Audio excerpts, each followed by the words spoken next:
Hello one and all, welcome to Seeing Through Glass. Now hopefully you saw that recently I bought myself a Porsche 911 40th anniversary. I actually bought the car privately, and whilst it's only had 2 owners from new and has a full Porsche service history, I wanted to get the car fully inspected before I finalised any deal. The car was actually sourced by a guy on Instagram whose handle is 5th Gen 911. He also owns a 40th anniversary, which is great because it means he knows the cars very well. When I got the report back from my inspection, and it terrified me, he was quick to reassure me that many of the points that had been raised were actually kind of simple fixes or things that you regularly see needing work on 996 generation 911s. So I finalised the deal, bought the car, drove it down to London and filmed a few videos with it. After I released the reveal video of the car on the channel, I actually got an email from a Porsche specialist called Weissach UK. Apparently they're fans of the channel, which is always super nice to hear, but they picked up on the fact that in the reveal video I mentioned my car was going to need some work, and they were just happy to offer any kind of advice or insight into that work that might need to be done. And chatting to them, they were just super friendly and really helpful and seemed to have a ton of knowledge and expertise with these cars, which was reassuring to me because, as I mentioned, I was kind of overwhelmed. And speaking to them more, I just went, well, why didn't I just get you guys to do the work on the car? So they sent a transporter down to STGHQ, picked up the car, brought it here to their workshop, where over the last week they've kind of been pulling it apart, analysing it and giving it a big old overhaul. Now I've got the initial inspection report here, and I thought it'd be interesting just to kind of run through it quickly. Whilst I'm sure lots of other 996, 997, 911 owners will be very familiar with some of the points that have been raised, I thought it could be an interesting reference point for those of you that are also considering to go out and buy a cheap 911 and might be getting inspections done. So important to say that every specialist is going to do a slightly different report. Mechanics are going to look at the cars differently, and this was actually done by a specialist near to the seller. Weissach UK have done their kind of own inspection when they got the car, and they use this as a good reference point, but yeah, just analyse things in their own way. I'll get Tom to explain that more when we go and have a chat with him. Now, there are 19 points on this list, and I think you're going to figure out pretty quickly why I was a little bit concerned. So I'll just run through them all, and then yeah, we'll get Tom to explain them in more detail. So, number 1, no history of spark plug replacement in service book, major service due, brake fluid change overdue, brake pedal soft, backing papers have not been removed from pad, dampening plates, oil pressure switch faulty, ignition coils cracked, need updating, final silencers split on seams and are both leaking, oil leak at rear of engine brackets IMS or RMS. Anyone who's had any experience of a 996, 911 will know that those 3 letters, IMS, well, that's quite worrying. Catalyst to manifold need rebolting, cam chain tensioner washers leaking, front lower control arm bushes split, coolant tank cap needs updating to later version, coolant level low, front under tray support rails and clamps corroded, near side front lower radiator pipe joint damp with coolant, near side front coolant hose to alloy pipe leaking at side of fuel tank, alloy near side coolant return vent pipe corroded and damp by gearbox, coolant feed hose to thermostat leaking. And we're still going, by the way, this is point 17. Brake hard lines throughout car, front to rear showing signs of corrosion. Front power steering hose joint splitting and requires reinforcement clamp. And number 19, slight scoring to cylinder bores 5 and 6. Yeah, I was literally like, I'm about to buy a lemon. But apparently a lot of this stuff not to be that scared of, apparently. So yeah, let's go find Tom and have a bit more of a detailed chat.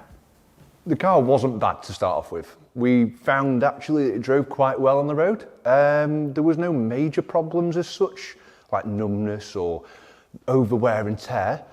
So it was actually quite good, surprisingly, considering the list you got. You know, it could have been really concerning. With that in mind, we did obviously look over the car. We found some things. There's some things on the list that you've been through that really needed some attention, but some things we didn't need to worry about as much. So one of the key things was spark plugs. No history of spark plugs changed. Well, massively concerning in the grand scheme of things. We found that 2 of them were original. Quite simply, the original part was stuck rock solid in the car, difficult to get out. Thankfully, we got them out, changed them, fine, good bill of health on the rest. And we also found that one of the coil packs hadn't been changed, so 5 of the 6 had. And what you tend to find when you have coil packs that are old and aged is that they basically start to corrode, expand. It doesn't ignite the spark as well and send all the right amount of electricity down it effectively and charge. And with that, you're not getting the correct amount of bang and combustion and all the rest of it. So obviously it's not working as well. So your car's not running as healthy as it should. Brakes. When we drove the car, it was fair to say it was very underbraked. It was very soft, very spongy. I wouldn't have liked to have even slightly tried an emergency stop. All that was down to, quite simply, was a combination of things. So first of all, it noted in the previous inspection report that the backing dampers still had the paper on them. Basically, this is an adhesive back dampening plate. There's a few different types. This is the one for the rear. It sticks on the back of here, stops the vibration and the dampening, and basically this sticking surface had not been peeled off. So that was moving around a little bit. It's not the end of the world, but the main thing we noticed was these pads, when you first get them, they're quite aggressively gritty, and they weren't bedded in properly, and they were glazed, so they were really highly polished, almost like a granite work surface. So if you imagine two pieces of granite rubbing together, it's not going to stop anything. That's what we experienced on your car. Not only that, brake fluid. We've changed all the hard lines, apart from one or two, which had already been done by somebody else using genuine parts, so thumbs up for that. Saved us a bit of work. But the brake fluid itself, when we've actually started draining it, had quite a lot of moisture in it, almost to the point of some areas of it was quite white and frothy. So really, again, not the product you want to be relying upon to put pressure on your pads on the disc and stop your car. So now we've done that, we've put the new flexible lines on, but we've used braided hoses. The reason for that is it's still got an OE look, so they are black. You wouldn't immediately spot them when you look in the archway, but they don't expand under braking, so the pressure when you brake on a rubber normal tube from factory expands slightly, and you get a little bit of sponge from that, whereas with braided hoses, it's immediately, there's no expansion, it's immediately there. You get a much better pedal feel. So that, with the combination of things we've done, has got your brakes back to factory health, and then a little bit of improvement, so a win-win all round there. Pre-purchase inspection also pointed out that there was some problems with the bushes and the ball joints basically had split on some of the control arms. When we assessed them, there was a few niggles with them. The car's obviously not got massive mileage on it. We tend to find 60,000 and north of there, you tend to have problems with ball joints and splitting, perishing bushes, the ball joints wearing and dry joints or real play in the ball joints. What we decided to do was be belt and braces and get the stand of the car back up to where it really needed to be so that you could have the reliability and just really the enjoyment of it. So what we did is we went through the front and the back and we changed the control arms. There's two types. One's affectionately known the tuning fork because it looks like a tuning fork, and the other is a coffin arm. Again, looks like a coffin arm. So with that in mind, it's had all those new. It's had new drop links. It's had new inner and outer steering arms, so the track rod arms, the inners and the outers, so two ball joints there, renewed. So everything in that respect has been replaced and gives you absolute confidence it's back to factory fresh or potentially better. One of the things that was noticed on the previous inspection was coolant pipes. Some of them are great, some of them are iffy, some of them need to be replaced. It's like anything, you know, different things wear differently, and you know, there's a lot of potential for rust on these metal clips, and with that in mind, some things need to be changed, some things don't, some things need to be cleaned up, some pipes definitely needed to be changed. And we've just gone through them, we've just been methodical and sensible, but we've not thrown everything at it because, you know, money. But the short of it all is that I've put the car to a very high standard again. If anybody was to look at the water cooling system on the car, they'd have absolutely no problems. There's no flaws there, which is what you want. So one of the things we noticed again on the pre-purchase inspection, but when we looked over the car ourselves, was that there's a few little weeps. But overall, this actually is a very, very dry car. Usually, they like a sweat. They sweat from anywhere that's got a rubber or a metal gasket. Especially with more mileage, you've been obviously lucky to buy a car that's got the lower end of mileage, better ownership in terms of the lower numbers. So I think it's probably had less regular use and been used on longer journeys and looked after and cared for when necessary, because it's not soaking wet, it's quite dry. There's a couple of key points. So one of the things to note is on the chain tensioners, one of which are here. You can probably see on the camera, there's the slightest, I mean, I've just rubbed my thumb on it, the slightest bit of oil. All that is just change a washer. You have to lock the engine off into position to do that. It's a bit of a pain. But we're going to do some other work, talk about some other work we're going to do, which will allow us to do that without it being too much of a hassle. The other thing is oil pressure switch. So relatively small, simple part to fit, bit of an awkward position to fit. It's on the other side of the engine, located up here, right up deep in the top of the engine. Again, with some of the other work that we're doing, it makes it a lot easier to get to and to accommodate fitting it. All that happens with these is as they wear over time, like any mechanical part, it might not be an age and mileage thing, but it's just because it's made up of moving parts or parts that can get sticky and stuff with age. They need replacing. You get a flicker of the oil pressure gauge on the dash. You don't want your engine not to know exactly where the pressure is and the ECU not to be able to talk properly or everything. So it's a very cheap part. We're talking, 50, 60 pounds plus the labour. Just change it, clean bill of health, done. Exhaust.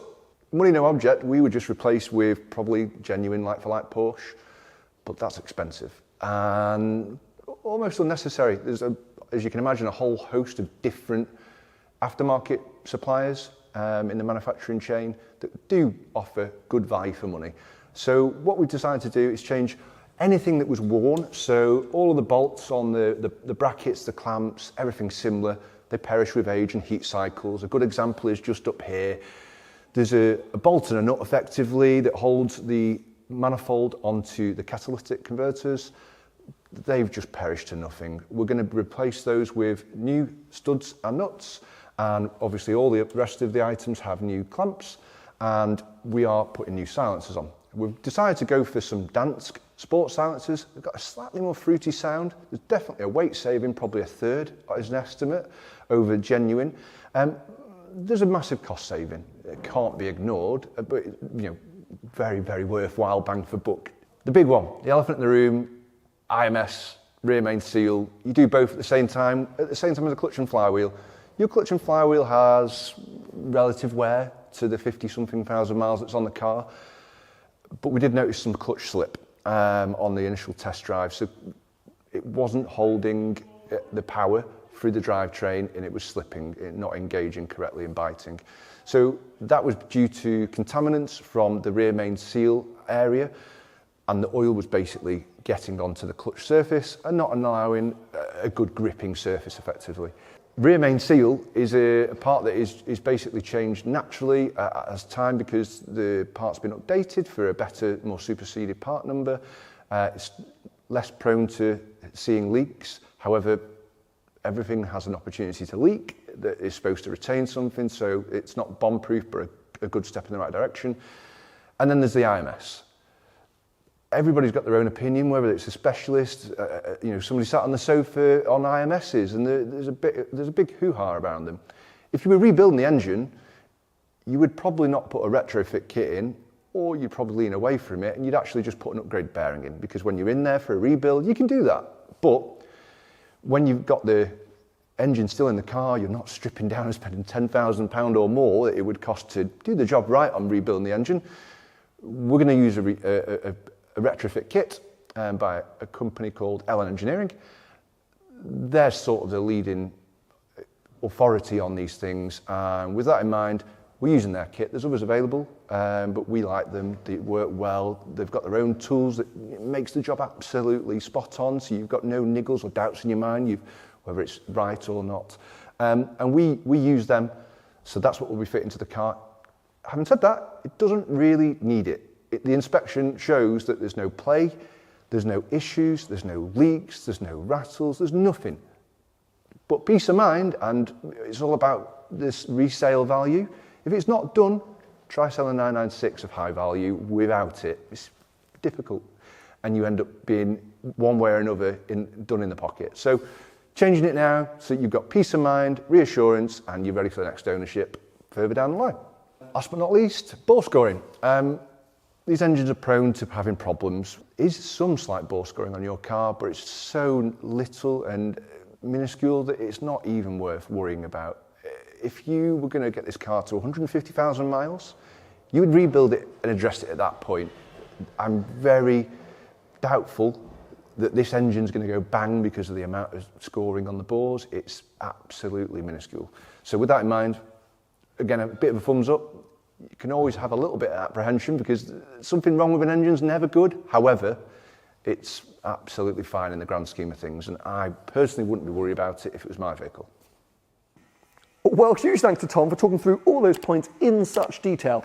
I think it's important for me to say, look, not all of this work needs to be done right now. We've got to this kind of ludicrous £10,000 figure because I gave Weissach UK the kind of mission to get the base level of the car really solid, but we've gone over and above that. Even the centre caps of the wheels are being replaced with newer ones because the old ones just looked a bit buggered. So yes, we've just been adding and adding and adding, and you could have sort of slowed down and done a few bits here and then waited to the spring and done a few other bits. You know, not all of these elements were near catastrophic failure. So yes, don't look at this and think, oh, I'm never going to buy a 996 now, or God, who would buy an old 911 if this is what you have to spend to work on them. It's definitely me getting a little bit carried away, and also Tom and his team down here at Weissach UK being OCD. They are like me, looking at things going, oh, well, okay, so the IMS is a prime example. That's like a £900 part. And as he explained, it really didn't need to be changed. But if you look at the internet, it does. And I just wanted that peace of mind to know that, you know, it has been changed. Did I think it was all going to get this expensive? Did I want to spend this much money? Absolutely not. I mean, it has nearly bankrupted me, this car, but it's always the way when you're buying cars from this area that you have to be prepared to spend some money, and I have been a little bit sort of gung-ho with just do everything, but in my mind, it's going to be worth it. So huge thanks to the guys down here. They've been amazing at holding my hand, talking me through the entire process. If you are out there and you've got a 996 or really any Porsche products, you can see behind me, they work on a whole different range of Porsche cars. Get in touch with them because they're just great, even if it's just to ask some advice, but hopefully it's to book your car in and let them work on it. And definitely make sure you told them I sent you, because who knows, maybe they'll look after you extra special. But yeah, it's been great, and I hope this video has been informative. I now cannot just wait to get out and drive that car. I mean, I haven't really driven it yet. I need to film a first drive video, but it's going to be here for another couple of days. It's getting some extra work done, a few final bits that need to be worked on, stuff that didn't come up in the initial report that Tom's now spotted and wants to do. I feel like maybe I should get Tom on the podcast at some point to talk about, well, the other stuff he's done to my car, but also what it's been like working on Porsches. I mean, it just must be a mad world. I don't know how he doesn't, well, how does he sleep at night? The stress levels must be insane. Anyway, if you have enjoyed this video, give it a thumbs up and make sure to stay subscribed for plenty more videos to come.